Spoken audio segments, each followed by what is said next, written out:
हरि बोल। सभी वैष्णवों के चरणों में मेरा सादर दंडवत प्रणाम। आज फिर आपकी सेवा में उपस्थित हूँ एक दिव्य ग्रंथ लेकर, जिसका नाम है दिव्य पारमार्थिक रत्न। एक दिव्य आचार्य श्रील भक्ति प्रमोद पुरी गोस्वामी महाराज, इनका चरित्र हमारे प्रिय गुरुदेव श्रील भक्ति विबोध बोधायन गोस्वामी महाराज द्वारा लिखित है। और इसका हमने पिछली बार जो पाठ किया था उसमें हमने श्री प्रमोद भूषण यानी हमारे परम गुरुदेव श्रील भक्ति प्रमोद पुरी गोस्वामी महाराज, इनके बचपन की कुछ कथाएं हमने सुनी थी। इसके पश्चात हम लोग आगे का पाठ करेंगे, परंतु उसके पूर्व गुरुवर्ग, आचार्य और सभी वैष्णवगण तथा परम पुरुषोत्तम भगवान, इनके चरणों में वंदन करके पाठ की शुरुआत करेंगे। वंदे हम श्री गुरु श्रीयुतापदकमलं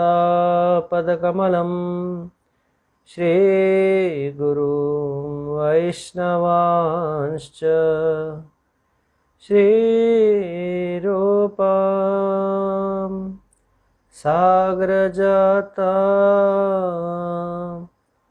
सहगणा रघुनाथान्वितं तं सजीवं साद्वैतं सावधूतं परिजनसहितं कृष्णचैतन्यदेवं श्री राधा कृष्णपदा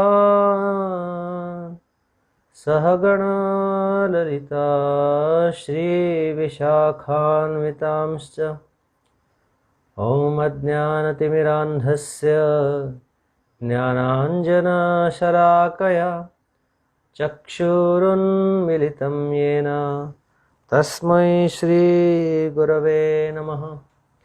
गुरवे गौरचन्द्राय राधिकाय तदालये कृष्णाय कृष्णभक्ताय तद्भक्ताय नमो नमः।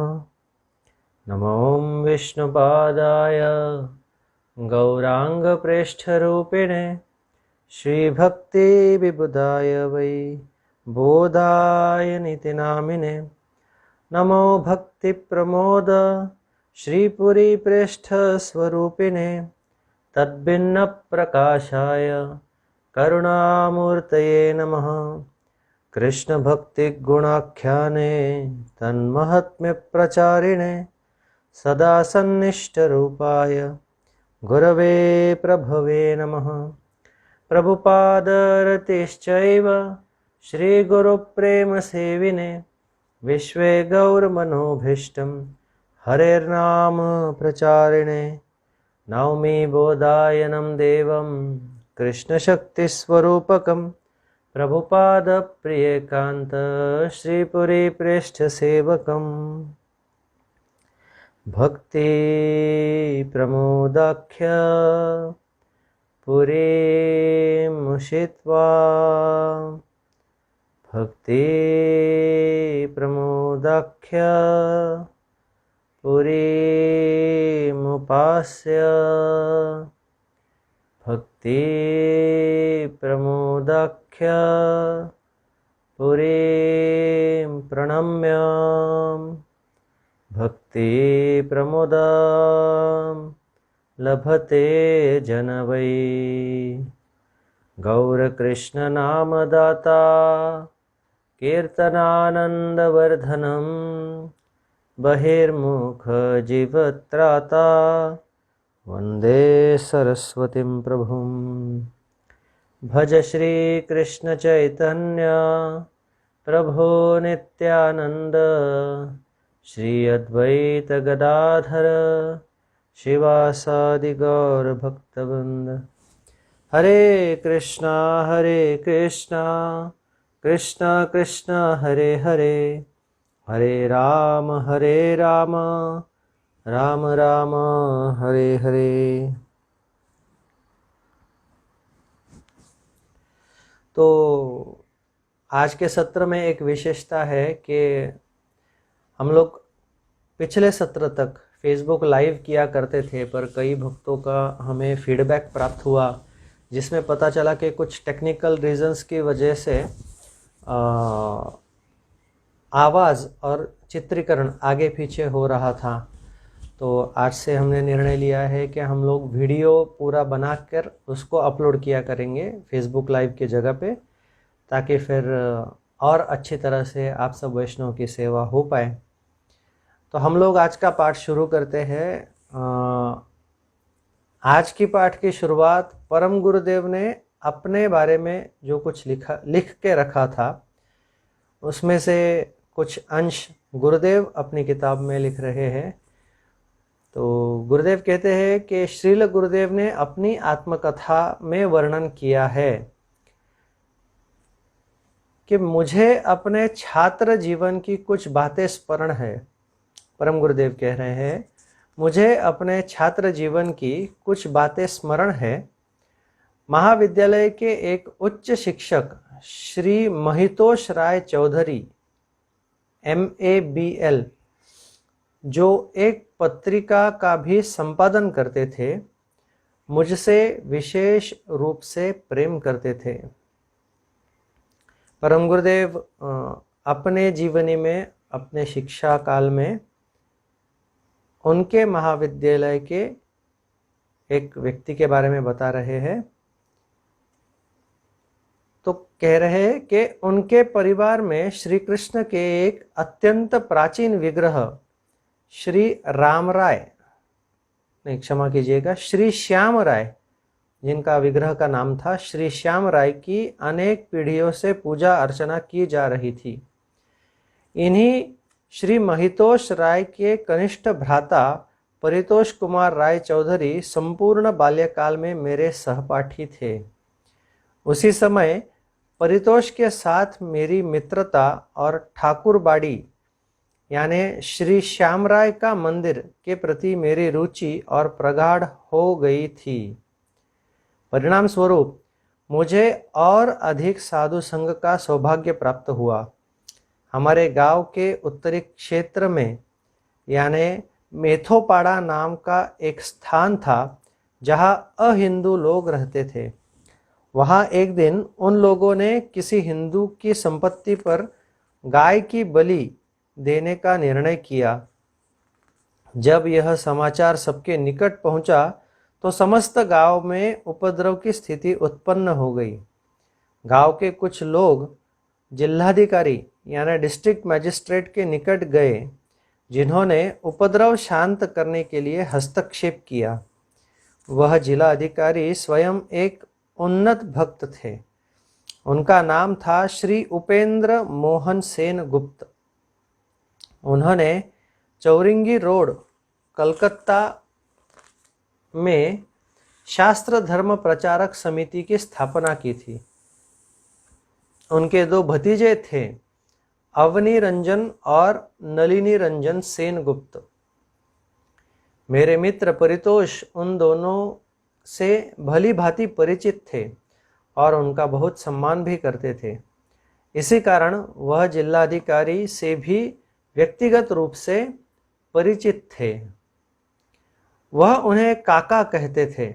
जब वह जिलाधिकारी मेथोपाड़ा आए तो परितोष मुझे उनके निकट ले गए।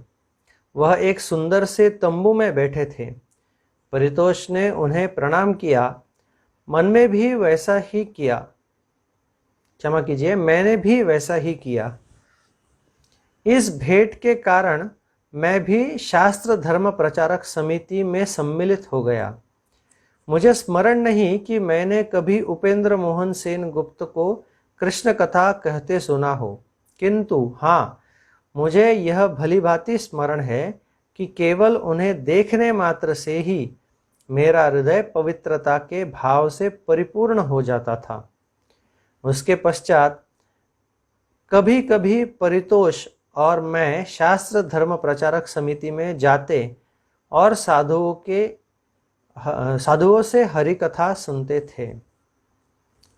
अवनी रंजन के बड़े भ्राता डॉक्टर नलिनी रंजन धर्मरत्न उस समय किसी उच्च विद्यालय के उप प्रधानाचार्य थे।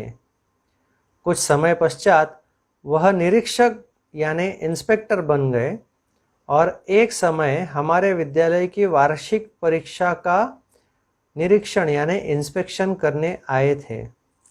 उन्होंने मुझे और परितोष को छात्रवृत्ति की परीक्षा के लिए चुना था, यानी स्कॉलरशिप की परीक्षा के लिए चुना था। हम दोनों उस परीक्षा में उत्तीर्ण तो हो गए, किंतु छात्रवृत्ति के लिए आवश्यक अंकों से कुछ ही परिमाण में पीछे रह गए। उसके पश्चात मैट्रिक परीक्षा में सर्वोत्तम स्थान प्राप्त करने वाले एक दूर के चाचा श्री खगेंद्र नाथ चक्रवर्ती की सहायता से मुझे डायमंड हार्बर लाइन स्थित बरुईपुर के उच्च विद्यालय में प्रवेश प्राप्त हो गया, किंतु मुझे परितोष के विषय में ज्ञात नहीं है कि उन्हें कहाँ और किस उच्च विद्यालय में प्रवेश प्राप्त हुआ। निकटवर्ती गांव शासोन में ननी गोपाल, नंद गोपाल और सरोज कुमार चट्टोपाध्याय जमींदार परिवार के घर में रहने की व्यवस्था की गई। उस समय इस परिवार के सबसे कनिष्ठ भ्राता सरोज बाबू कोलकाता के प्रेसिडेंसी कॉलेज में अध्ययनरत थे और उनके साथ मेरे चाचा खगेंद्र भी वही अध्ययन करते थे। मेरे चाचा के निवेदन पर सरोज बाबू ने मुझे अपनी बहन का ट्यूटर नियुक्त कर लिया। उसी समय बरुईपुर उच्च विद्यालय के सचिव श्री दुर्गादास राय चौधरी को भी जब मेरी आर्थिक अवस्था के विषय में ज्ञात हुआ तो उन्होंने बिना किसी शुल्क के मेरी शिक्षा की व्यवस्था करवा दी। उस समय मेरे भ्राता विनोद बिहारी ने एक छोटी सी परीक्षा उत्तीर्ण की थी। भगवान की कृपा से सभी लोग मेरी शिक्षा और आचरण से प्रसन्न थे। मेरे भ्राता विनोद बिहारी भी अपनी परीक्षा उत्तीर्ण करने के उपरांत मेरे निकट बरुईपुर आ गए और मेरे साथ ही शासोन में उसी ब्राह्मण परिवार में रहने लगे। मेरे निवेदन पर विद्यालय के सचिव मेरे भ्राता को भी बिना किसी शुल्क के शिक्षा प्रदान करने के लिए सहमत हो गए। भगवान की कृपा से उसने भी किसी को शिक्षा अथवा आचरण के विषय में किसी प्रकार का अभियोग यानी शिकायत का अवसर नहीं दिया। संभवतः जब मैं अपनी कक्षा में तृतीय स्तर से द्वितीय स्तर पर उत्तीर्ण हुआ, तब बिनू यानी विनोद बिहारी अपनी कक्षा में चतुर्थ स्तर से तृतीय स्तर पर उत्तीर्ण हुए। विद्यालय एवं शासोन गांव दोनों ही स्थानों पर हम दोनों की बहुत प्रशंसा होती थी। उसी समय हमारे पिताजी बहुत अस्वस्थ हो गए। जब हमें यह ज्ञात हुआ तो मैंने बीनू से वही ठहरने को कहा, किंतु बीनू बहुत कठिनाई से शासोन में ही ठहरने के लिए प्रस्तुत हुआ। तदनंतर मैं अकेला अपने पिता से भेंट करने गंगानंदपुर गया। मेरे शासोन से विदा लेते समय बीनू ने बहुत क्रंदन किया। वो काफ़ी रो रहे थे। गृह में प्रवेश करने पर मैंने देखा कि पिताजी अत्यधिक अस्वस्थ थे, किंतु मेरी माँ के अनुसार उनकी अवस्था में सुधार हो रहा था। उसी समय शासोन में भी विसूचिका हैजे की महामारी फैल रही थी। शासोन में जिस गृह में हम निवास करते थे वह शमशान से अधिक दूर नहीं था, इसलिए वहाँ का आकाश सदैव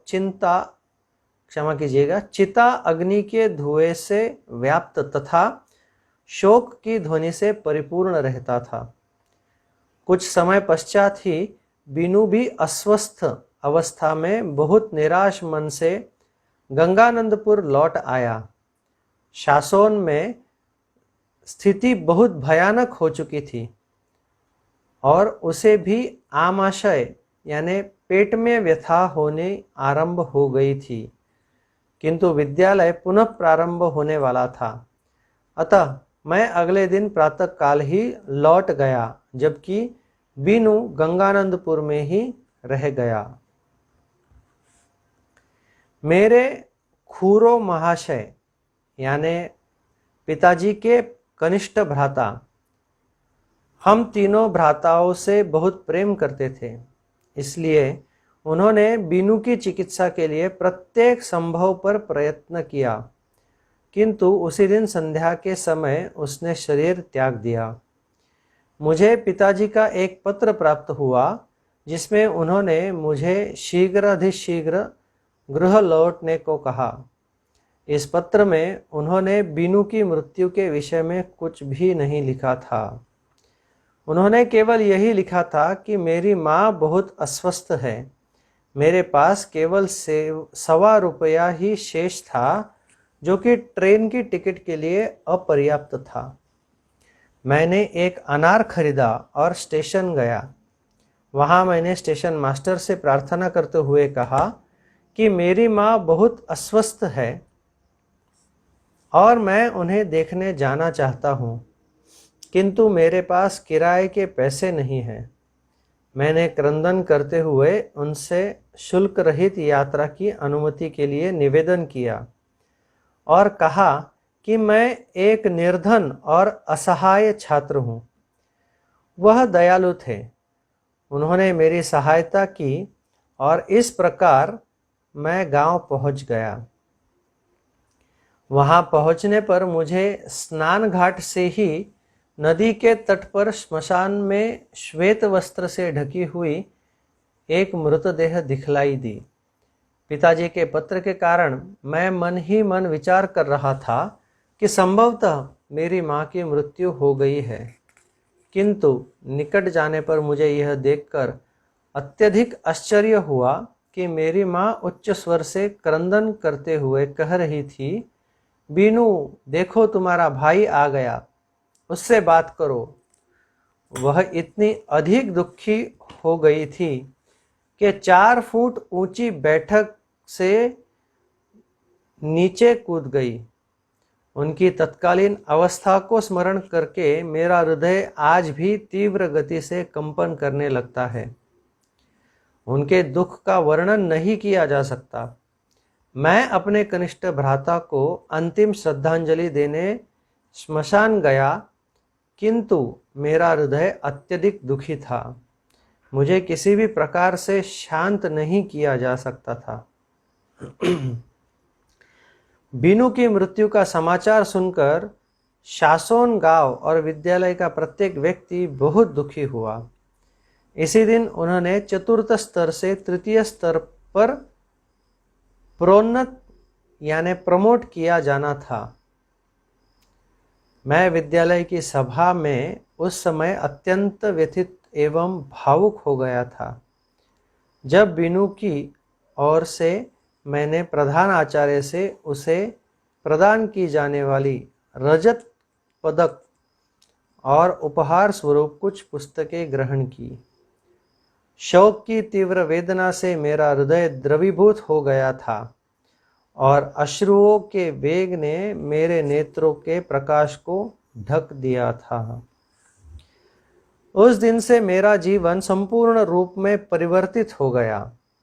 मैंने अपनी मैट्रिक की परीक्षा में बहुत अच्छा प्रदर्शन किया।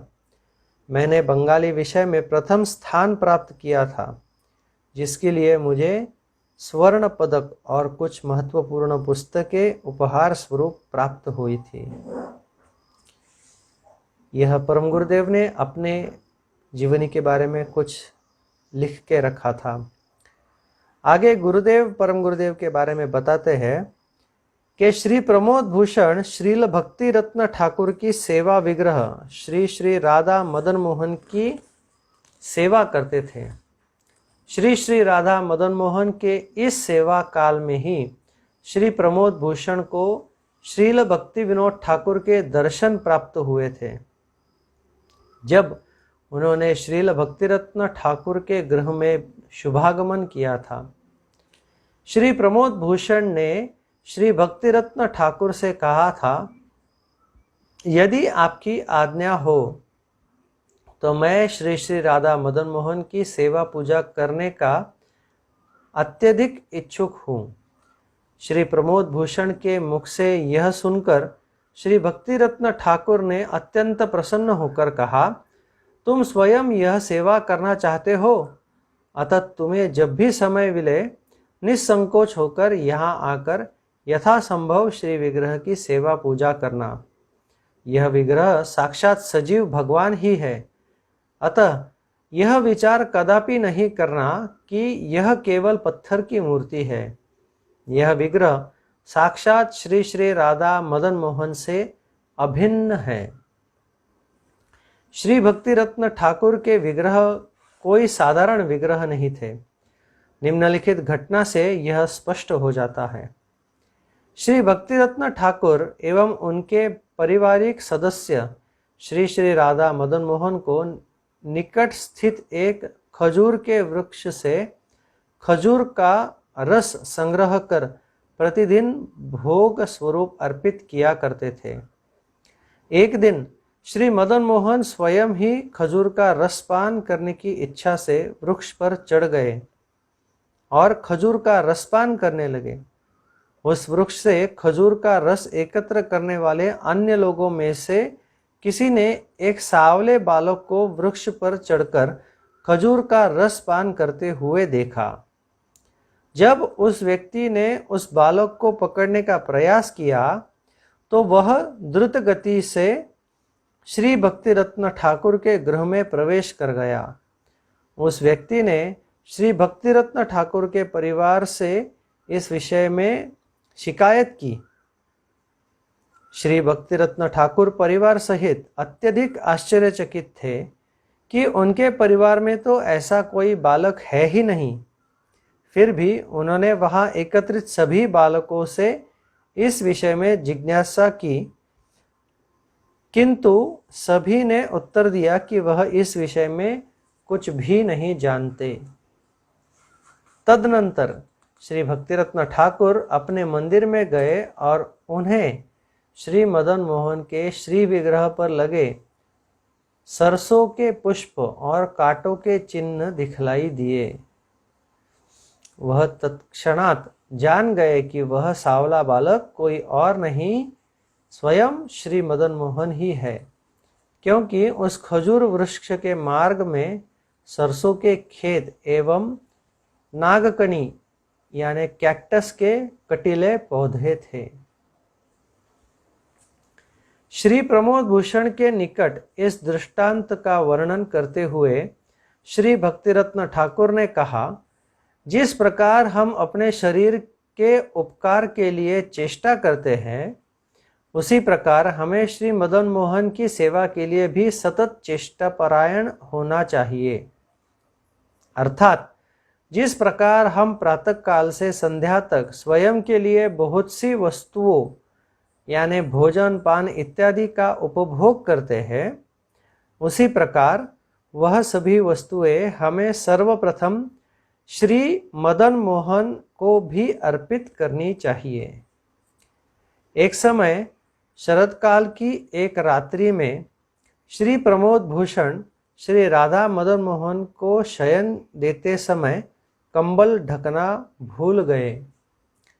उस रात्रि श्री प्रमोद भूषण को अपने गृह में संपूर्ण रात्रि तीव्र शीत का अनुभव हुआ, जिसके कारण उन्हें ज्वर हो गया। उस रात्रि श्री मदन मोहन ने श्रील भक्तिरत्न ठाकुर से शिकायत की कि मुझे शीत का अनुभव हो रहा है। वास्तव में तो भगवान श्री मदन मोहन ने ही श्री प्रमोद भूषण से इच्छापूर्वक सेवा में ही यह त्रुटि करवाई, जिससे श्री प्रमोद भूषण के समक्ष अपने दिव्य स्वरूप को प्रकाशित कर उन्हें यह अनुभव करा सके कि उनका विग्रह केवल पत्थर की मूर्ति नहीं, अपितु साक्षात ब्रजेंद्र नंदन है। आगामी दिवस प्रातःकाल ज्वर युक्त शरीर से ही श्री प्रमोद भूषण ने श्री मदन मोहन के मंदिर में उपस्थित होकर श्रील भक्तिरत्न ठाकुर से भेंट की, जो श्री प्रमोद भूषण की शारीरिक स्थिति से अनभिज्ञ थे। उन्होंने श्री प्रमोद भूषण को देखकर कहा, तुम अभी सरोवर के शीतल जल में स्नान करके श्री मदन मोहन को कंबल अर्पित करो। ऐसा करने पर तुम्हें अपनी व्याधि से मुक्ति मिल जाएगी। श्री प्रमोद भूषण ने उनके निर्देश का पालन किया, जिससे शीघ्र ही वह अपनी व्याधि से मुक्त हो गए एवं उन्हें वास्तव सुख का भी अनुभव हुआ। अपनी दीक्षा से पूर्व ही श्री प्रमोद भूषण को भगवान के श्री विग्रह के साक्षात निर्देश प्राप्त हो रहे थे। श्री प्रमोद भूषण ने अनुभव किया कि जब भगवान हमारी सेवा स्वीकार करते हैं तो हमें परम आनंद की प्राप्ति होती है। इस घटना के पश्चात उनका भक्ति एवं श्री विग्रह सेवा के प्रति विश्वास अत्यधिक वृद्धित हो गया।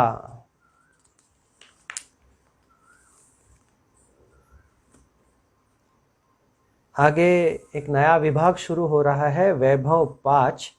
श्रील भक्ति विनोद ठाकुर के अमृतमय साहित्य का रसास्वादन एवं शोकाकुल माँ को सांत्वना। श्रील भक्ति विनोद ठाकुर के अमृतमय साहित्य का रसास्वादन। श्री प्रमोद भूषण के बाल्यकाल की गतिविधियां और व्यवहार को लक्ष्य कर श्री मनिंद्रनाथ दत्त अपनी दिव्य दृष्टि से देख सकते थे कि भविष्य में एक दिन श्री प्रमोद भूषण एक आचार्य की लीला प्रकाशित करेंगे। इसलिए उन्होंने श्री प्रमोद भूषण को उनके विद्यालय की शिक्षा से अवशिष्ट यानी बचे हुए समय में अध्ययन के लिए श्रील भक्ति विनोद ठाकुर के द्वारा रचित सभी ग्रंथ दिए। इस प्रकार श्री प्रमोद भूषण के लिए श्रील भक्ति विनोद ठाकुर की अमूल्य लेखनी वास्तविक पुस्तकें बन गई। श्री प्रमोद भूषण को वह ग्रंथ बहुत ही प्रिय थे और उन्हें प्रतीत होता था कि ऐसे अमृतमय विचार वे पहले भी श्रवण कर चुके हैं। मैंने श्रील गुरु महाराज के मुख कमल से श्रवण किया है कि वर्तमान समय में शुद्ध भक्ति मार्ग के प्रवर्तक श्रील भक्ति विनोद ठाकुर ने वैदिक साहित्य रूपी सागर का मंथन करके उसमें से अमृत संग्रह कर इन ग्रंथों में भर दिया है। गौड़ीय वैष्णव संप्रदाय के द्वारा संपूर्ण विश्व में इन ग्रंथों का वितरण किया गया है। इस अमृतमय साहित्य का अध्ययन कर श्री प्रमोद भूषण को अनुभव होने लगा कि विद्यालय की पुस्तकों के विषय का कोई महत्व नहीं है। वे उस समय के लिए प्रार्थना करते थे कि कब वे विद्यालय की बेड़ियों से मुक्त होकर शुद्ध भक्ति पर आधारित इस अमृतमय साहित्य रूपी सागर में निरंतर निमग्न हो सकेंगे।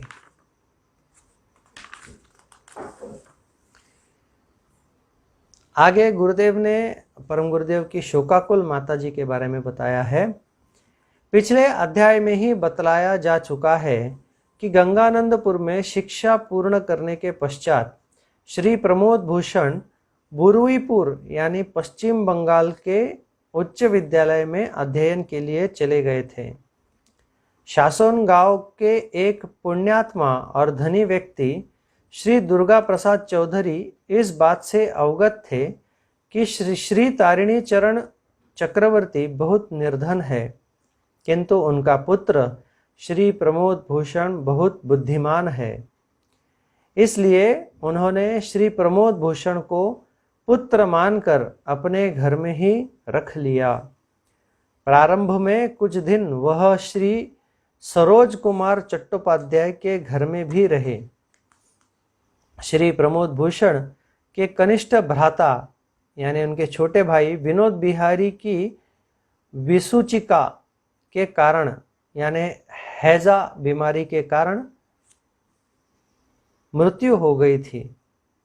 उनके भाई की मृत्यु से उनकी माता रामरंगिनी देवी बहुत ही दुखी थी। श्री प्रमोद भूषण श्रील भक्तिविनोद ठाकुर की शिक्षाओं में भौतिक शरीर और आत्मा के विषय में बतलाए गए बहुमूल्य वचनों के द्वारा अपनी मां को सांत्वना प्रदान करते थे।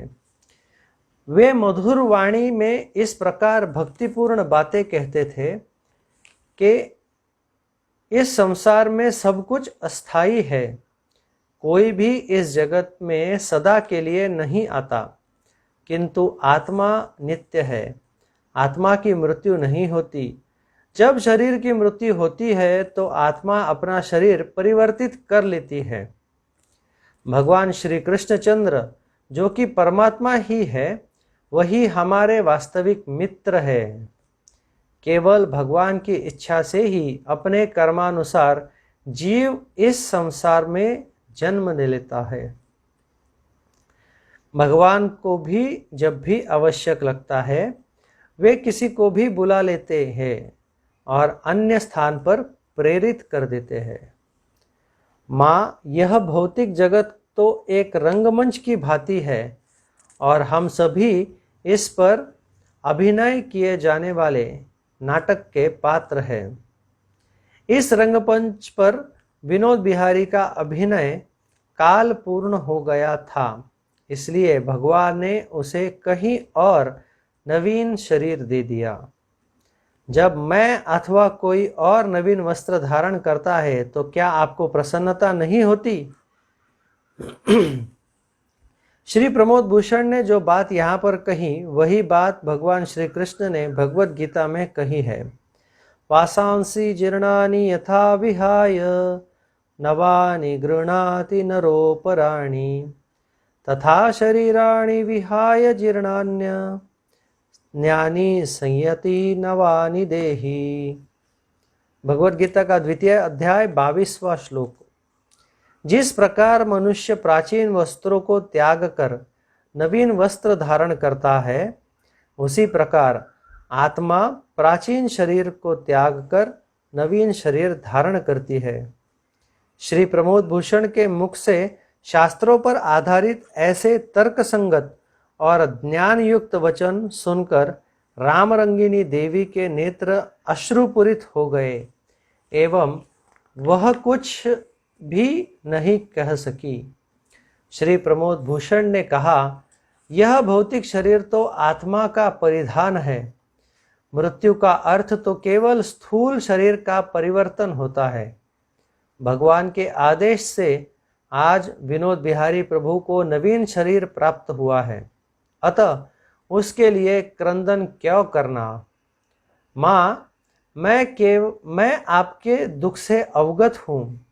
इस संसार में प्रत्येक जीवात्मा का प्रादुर्भाव भगवान से ही होता है, किंतु माया के प्रभाव से हम यहाँ आकर नवीन संबंध निर्मित कर लेते हैं और हमें परम भगवान के साथ अपने वास्तविक और मूल संबंध की विस्मृति हो जाती है।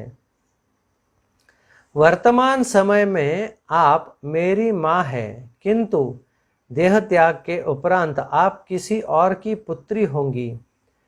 तदनंतर किसी से आपका विवाह हो जाएगा और पुनः आप किसी और की माँ बन जाएंगी। अंततः यह सुनकर उनकी माँ शांत हो गई। श्री प्रमोद भूषण के ऐसे व्यक्तित्व तथा तर्कपूर्ण एवं ज्ञान युक्त शब्द सुनकर सभी जाति वर्ग यानी सभी सगे संबंधी श्री प्रमोद भूषण पर गर्व करने लगे। वर्ष 2001 में इस अधम सेवक यानी लेखक को बांग्लादेश में श्रीमन महाप्रभु की शिक्षाओं का प्रचार करने का अवसर मिला। यवनों के अत्याचारों से भयभीत अवस्था में श्रील गुरुदेव के कुछ एक जाति वर्ग आज भी वहाँ निवास कर रहे हैं। जैसे ही मैंने उन्हें श्रील गुरुदेव के पूर्वाश्रम का नाम यानी श्री प्रमोद भूषण बतलाया, वे तत्क्षणात उनकी प्रशंसा करते हुए उनके विषय में बहुत सी बातें कहने लगे।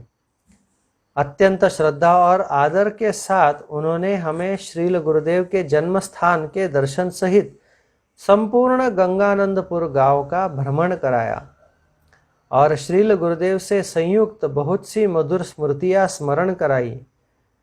कुछ समय पूर्व वर्ष 2019 में हम पुनः श्रील गुरुदेव के जन्म स्थान पर गए थे। गांव वालों ने पूर्ववत हमारा स्वागत किया और पुनः उसी प्रकार आनंददायक आयोजन हुए।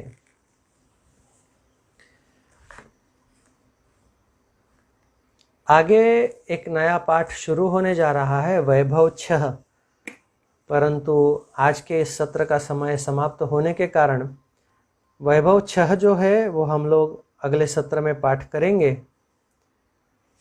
आपको इस पठन में जो कुछ भी अच्छा लगा हो वह हमारे प्रिय गुरुदेव की कृपा है जो हमें ये सेवा प्रदान हुई है, और पठन में कुछ गलतियाँ होती ही है तो उसके लिए मैं आपका क्षमा प्रार्थी हूँ। एक बालक समझकर मुझे क्षमा कर दीजिए और सदैव आप सबकी सेवा का मुझे अवसर प्रदान करते रहे ताकि मैं आप सभी वैष्णव को और मेरे प्रिय गुरुदेव श्रील भक्ति विबुध बोधायन गोस्वामी महाराज को प्रसन्न करने का एक छोटा प्रयास कर सकूं। बहुत बहुत धन्यवाद। हरि बोल, दंडवत प्रणाम।